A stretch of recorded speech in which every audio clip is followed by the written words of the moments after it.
Bonjour à tous et bienvenue à Catch Club. On se retrouve pour les résultats de AEW Dynamite du 9 décembre 2020. Et hier soir, il y avait 3 segments majeurs qu'on attendait. D'abord, on a Sting qui va s'exprimer lors de AEW Dynamite.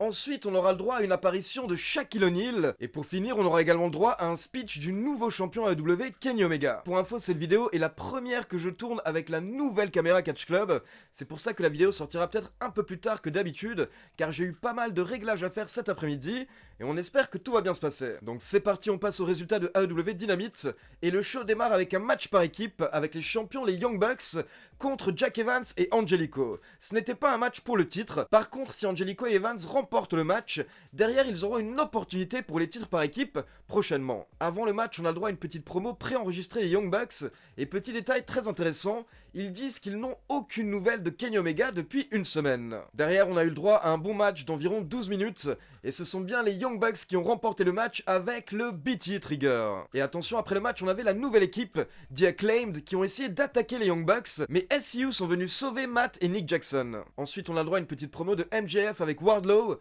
MJF qui nous hype le main event de ce soir, son match face à Orange Cassidy, pour la AEW Diamond Ring. Puis on a le droit à une vignette préenregistrée de Darby Allin chez un psy, et il passe le fameux test des jets d'encre. Les premiers jets d'encre lui rappellent la Team Taz, mais le dernier jet d'encre est le visage de Sting, et là, on voit simplement Darby Allin qui sourit. Ensuite, nous avons Tony Schiavone dans le ring qui accueille Cody Rhodes accompagné par Arn Anderson. Et Tony Schiavone demande à Cody ses impressions par rapport au début de Sting. Mais avant que Cody ne puisse parler, Sting fait son entrée. Tony Schiavone veut quitter le ring pour laisser Sting et Cody Rhodes parler. Mais d'abord, Sting lui fait un énorme câlin, et il précise à quel point ça fait du bien d'être de retour. Puis Cody Rhodes prend le micro pour dire qu'il est très heureux d'être dans le même ring que Sting, c'est quelque chose dont il a rêvé depuis des années, mais Sting lui répond qu'il n'est pas là pour lui, en tout cas pas maintenant. À la place, Sting se tourne vers Darby Allin qui est dans le public. Malgré tout, Cody Rhodes souhaite encore une fois la bienvenue à Sting, mais là on sent que Cody Rhodes est déjà un peu plus saoulé, que Sting s'en fiche de lui au final. Et Sting répond avec sa fameuse phrase « Il y a une chose qui est sûre par rapport à Sting, c'est que rien n'est sûr. » Sting nous dit qu'il compte rester ici pendant plusieurs années et être très proche des fans de la AEW. Puis Sting prend Cody dans ses bras, un petit peu comme un jeune, et il lui dit « Bon, à la prochaine petit !» Et derrière on a Sting qui quitte le ring et on sent que Cody Rhodes n'a pas du tout apprécié la manière dont Sting l'a un petit peu pris de haut. L'idée qu'on essaie de nous faire passer, c'est que Cody voulait un grand moment avec Sting, mais apparemment Sting est plus préoccupé par Darby Allin, même si quand il a parlé à Cody, il a dit qu'il n'est pas là pour lui, en tout cas pas maintenant. Ça nous laisse penser que Sting pourrait démarrer avec une storyline avec Darby Allin, et derrière passer à une storyline avec Cody Rhodes.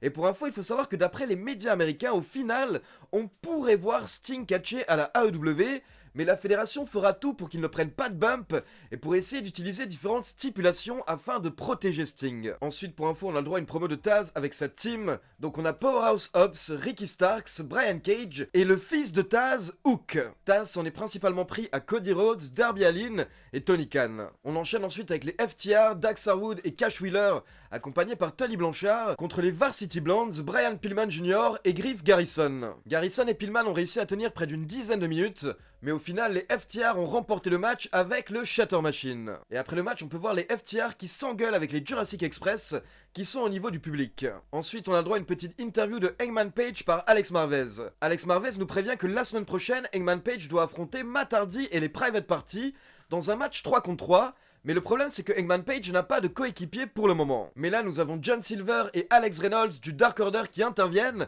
pour se proposer en tant que partenaire pour Hangman Page. A la base Hangman Page refuse, mais au final il n'a pas d'autre choix donc il accepte tout en précisant qu'il ne rejoindra pas le Dark Order. On enchaîne justement avec Dustin Rhodes contre l'un des membres du Dark Order, il s'agit du numéro 10, 10. Ça a été un match assez rapide et c'est Dustin Rhodes qui a remporté le match par tombée en 3 minutes. Mais après le match, nous avons le droit à l'entrée de Evil Uno et les autres membres du Dark Order. Evil Uno rejoint Dustin Rhodes dans le ring pour lui faire une proposition. Uno nous explique que Dustin Rhodes a une énorme carrière et pourtant à la AEW, il est le Rhodes numéro 3, c'est-à-dire derrière Cody et même derrière Brandi. Evil Uno dit à Dustin Rhodes qu'il peut l'aider et il lui propose de rejoindre le Dark Order en tant que numéro 7 et donc devenir 7. On peut voir Dustin Rhodes qui hésite un petit peu, puis il tend sa main à Evil Uno, mais au dernier moment il le frappe. Donc Dustin Rhodes refuse, le Dark Order veut l'attaquer, mais Evil Uno les retient, et Evil Uno dit à Dustin Rhodes « Quand tu verras la lumière, quand tu comprendras ce que j'ai compris, tu nous supplieras de nous rejoindre. On retrouve ensuite Shaquille O'Neal et Brandy Rhodes. Et là, Tony Schiavone nous présente Shaquille O'Neal en listant son CV, c'est-à-dire par exemple 4 fois champion NBA ou encore 15 fois All-Star. Puis il présente Brandy Rhodes en disant que c'est la Chief Brand Officer.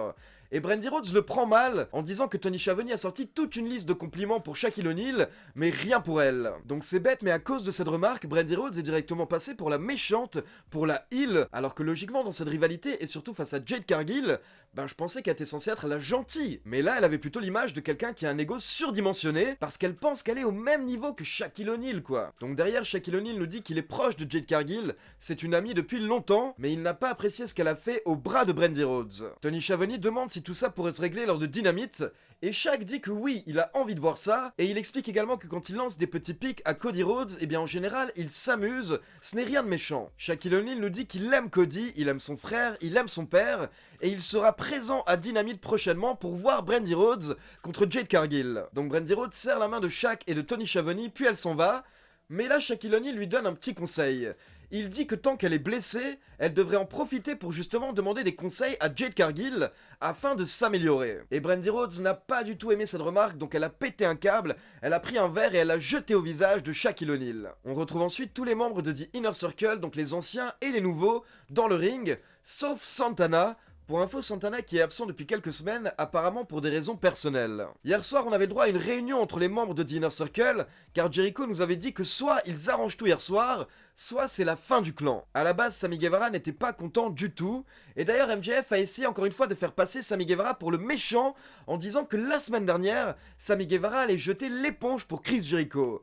Mais là, heureusement, Jericho nous a précisé qu'il a regardé les images du show de la semaine dernière et il a vu que c'est MJF qui est venu avec l'éponge et non Sammy Guevara. Derrière, on a Ortiz qui a un petit peu essayé de calmer la situation en disant qu'il comprend ce que Santana lui avait dit il y a quelques semaines, c'est-à-dire que certes, ils ne sont pas forcément fans de Wardlow et de MJF, mais ce sont de bons éléments qui peuvent apporter quelque chose à The Inner Circle. On a également Jake Hager qui demande pourquoi est-ce que Wardlow le fixe toujours, et Wardlow répond que c'est l'inverse, c'est Jake Hager qui le fixe. Mais Chris Jericho arrive également à les calmer, et il nous dit qu'au final, The Inner Circle a besoin de grandir, d'évoluer, pour dominer. À la fin du segment, MJF voulait encore une fois voler la vedette à Chris Jericho, mais Jericho lui a dit de se taire car là il est en train de tout gâcher. Le segment se termine avec les membres de The Inner Circle qui sont réunis, mais Sammy Guevara précise à Chris Jericho face à face que si jamais il y a encore un souci, alors il quitte le clan. Et à ce moment-là, c'était très tendu entre Guevara et Chris Jericho, et clairement ça nous fait comprendre que la paix entre ces catcheurs ne va pas durer très longtemps. Ensuite, on a le droit à une petite promo des FTA en coulisses, où ils nous expliquent qu'ils vont récupérer les titres par équipe, puis on enchaîne à un 3 contre 3, avec Lance Archer, Pentagon et Phoenix, contre Eddie Kingston, The Butcher and The Blade. Mais pour info, le match s'est rapidement transformé en 3 contre 2, car The Butcher a fait passer Pentagon à travers une table, et derrière, les officiels l'ont ramené en coulisses. Donc forcément, à 3 contre 2, la situation était très compliquée pour Lance Archer et Phoenix, et au final, c'est bien Eddie Kingston de Butcher and the Blade qui remporte le match en environ 10 minutes. Et après le match, Lance Archer est encore très énervé, donc il essaye de s'en prendre à Eddie Kingston de Butcher and the Blade, qui réussissent à prendre la fuite. Ensuite, on passe en coulisses et on peut voir Jade Cargill qui est en train d'attaquer Red Velvet. Jade Cargill est accompagnée par Vicky Guerrero, mais également Diamante et Ivelis.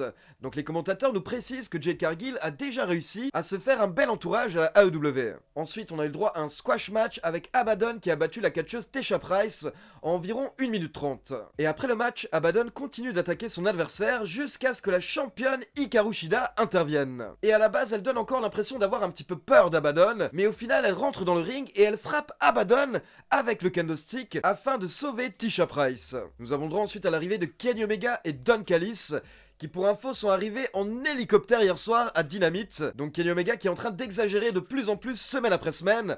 On a vraiment le Kenny Omega heel, le méchant qui est de retour. Donc Kenny Omega et Don Callis montent sur le ring et ils nous font plus ou moins le même speech qu'ils ont fait la veille à Impact Wrestling. Car pour info, Kenny Omega était présent mardi soir à Impact Wrestling, mais lors d'un segment préenregistré. Don Callis nous explique en fait qu'il est une sorte de manipulateur. C'est lui la main invisible derrière tout ce qui se passe actuellement, et il explique que ce qui s'est passé la semaine dernière, ce n'est pas un plan qui date d'il y a 1 semaine, ou 2 semaines, ou 3 semaines, c'est un plan qui date d'il y a plus de 20 ans, car il nous rappelle qu'il a connu Kenny Omega quand il avait 10 ans, et que l'oncle de Kenny Omega, le Golden Chick, était l'entraîneur de Don Callis. Don Callis nous dit qu'il était là au Japon, quand Kenny Omega a lancé la révolution dans le monde du catch. Il rappelle que sans le match, Kenny Omega Omega contre Chris Jericho, la AEW ne serait sûrement pas née, car c'est ce match qui a donné envie à Tony Khan de lancer la AEW. De son côté, Kenny Omega explique que quand la AEW s'est lancée, il n'est pas allé pleurer auprès de Tony Khan pour que Khan embauche ses meilleurs amis et sa famille.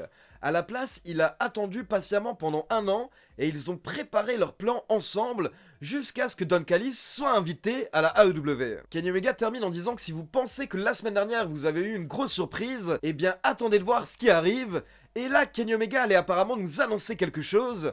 Mais Don Callis l'arrête, et Don Callis dit à Kenny Omega que les gens ne sont pas encore prêts. Ensuite, les commentateurs nous annoncent qu'on aura le droit à 2 épisodes spéciaux AEW Dynamite, le 30 décembre et le 6 janvier. Et pour info, lors de l'épisode du 6 janvier, on aura le droit à une apparition de Snoop Dogg, donc ça fait plaisir. Puis on passe au main event de la soirée, MJF accompagné par The Inner Circle contre Orange Cassidy pour la bague en diamant AEW, mais comme MJF était bien accompagné, heureusement des catcheurs sont également venus aux côtés de Orange Cassidy. On avait les Varsity Blondes, Top Flight, Brandon Cutler, et bien entendu les Best Friends, Chuck Taylor et Trent. Et forcément lors du match, plusieurs fois The Inner Circle sont intervenus pour aider MJF, donc au bout d'un moment ça a mené à une bagarre entre The Inner Circle et les catcheurs qui étaient au bord du ring pour soutenir Orange Cassidy. Et pendant que l'arbitre est occupé par cette grosse bagarre à l'extérieur du ring, Miro fait son entrée et Miro attaque violemment Orange Cassidy dans le ring. Puis il sort du ring et il fait la fameuse pose d'Orange Cassidy où il met ses mains dans ses poches. Et derrière, MJF a simplement eu à effectuer le tombé pour la victoire. Donc MJF conserve la Diamond Ring AEW, mais surtout le show se termine avec Miro qui est mis en avant. Miro qui était le focus du dernier segment du show, et c'est cool parce que ça donne de l'importance à son personnage, et c'est justement l'objectif de la AEW actuellement, essayer de pusher et hyper Miro semaine après semaine afin de le reconstruire. Donc voilà, c'est tout par rapport à AEW Dynamite. Juste une précision par rapport au gros segment, c'est-à-dire Sting qui devait parler pour la première fois, Shaquille O'Neal qui est également venu parler, et le speech de Kenny Omega et Don Callis. J'imagine que certaines personnes vont être déçues, car au final on avait plein de questions, que ce soit pour Sting, Shaquille O'Neal ou Kenny Omega, et ces 3 personnes ont répondu à aucune question, au contraire même, après leur interview, on se posait encore plus de questions. Car maintenant on se demande si Sting est là pour Cody ou pour Darby Allin. On se demande exactement quel va être le rôle de Shaquille O'Neal lors des prochaines semaines, et on se demande également ce que Kenny Omega voulait nous annoncer avant que Don Callis ne l'arrête. Alors certes c'est frustrant, mais il faut comprendre que là il y a plusieurs semaines à combler avant le prochain pay-per-view, donc c'est un petit peu comme si on lançait une nouvelle saison dans une série. Là c'est comme si on était à l'épisode 1 ou 2. On pose les bases pour les grandes storylines qui vont avoir lieu lors des 10 ou 15 prochains épisodes, mais pour le moment on ne donne pas trop d'infos aux fans, ça viendra petit à petit. Maintenant comme d'habitude c'est à vous, n'hésitez pas à me laisser vos avis dans les commentaires. Par exemple, si Sting doit catcher, contre qui est-ce que vous aimeriez le voir catcher à la AEW? Et comme d'habitude, n'oubliez pas de liker la vidéo, de vous abonner à la chaîne et de cliquer sur la petite cloche pour être informé de la sortie des prochaines vidéos. Ciao tout le monde!